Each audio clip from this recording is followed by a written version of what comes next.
In this video, I'm going to share with you my 5-step process that I take whenever I fail or make mistakes. Failure is the key to success of any good leader, but failure in itself is not the goal. The goal is what you can learn from that failure. Failure is the key to success. Failure is the key to success. Failure is one of the success. Failure is, no, fuck my life. This is the failure. Failure is the key. This is what differentiates good and great leaders from mediocre to bad leaders. Good and great leaders actually want to learn from their mistakes. Good and great leaders want to use their failures and mistakes to see how they can build up their skills as leaders and managers.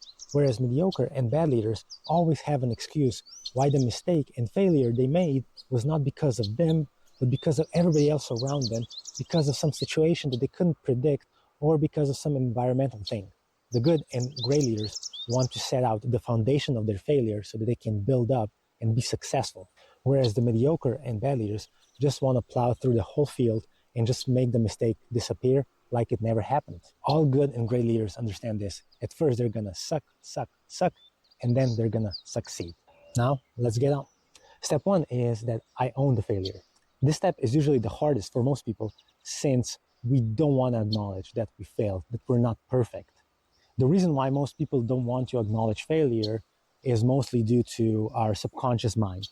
And a lot of the times, failure pretty much brings some sort of either punishment, some disciplinary action, whatever it may be. And we don't want to repeat this ever again because we learned that failure brings consequences, and usually negative ones.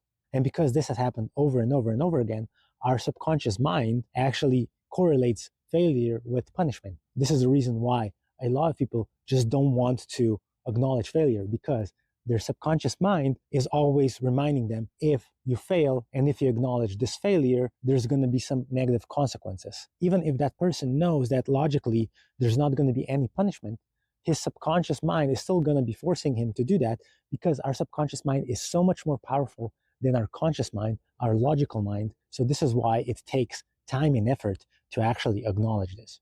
The second step that I take when I fail is that I analyze what went wrong. Was there something I could have done better? What were the things I omitted or I didn't get when I was making this failure? Could I have prevented that? How can I improve it? How can we improve it? How can we make sure that this mistake is not going to happen again? Was it just a one-time mistake because there were some external factors that nobody could have predicted? Or is it a possibility that this mistake is going to be repeating itself over and over again? And what can we learn from it? When I analyze my failure or mistake, I'm always going to include my team. Everybody's going to get the briefing of what the mistake or failure was, what were the timelines, what were the decisions, what was my thought process behind each of the decisions I made. And then we're going to be analyzing this data and understanding what could have gotten better, where could I have prevented this mistake from happening, and what are the learnings for the future. When my team and I finish analyzing the failure, I go to step 3, which is I communicate and present the findings with my whole team.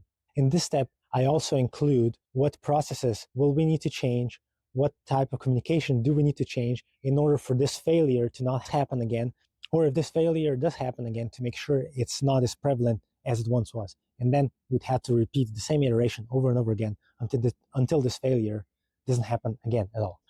In step 4, I implement the learnings that we got from my failure into our regular processes. When the implementation of all of our learnings into our processes are done, we just have to wait until there's another opportunity to see if the failure that was caused from the previous processes is fixed or not. If it's fixed, then amazing, we can go on to the next failure and then improve those processes. Or if the same failure happens again, then we've made a mistake in implementing the processes, so we have to repeat the whole process again. The final step that I take, and this step is more of an all-encompassing step that is present from step 1 to step 4, is that I build resilience within the team, and that I make sure that my team knows it's okay to make mistakes, because this is one of the ways we learn. And by making mistakes and failures, that's the best time that we can learn. When I'm leading by example, and when I'm showing that I also make failures, I also make mistakes, and I acknowledge them, my whole team is going to become a lot more comfortable with sharing their own mistakes, their own failures, their own thoughts, and their thought processes. This way, we're going to be able to improve our processes, our work environment, and our decision-making abilities a lot faster than if we didn't.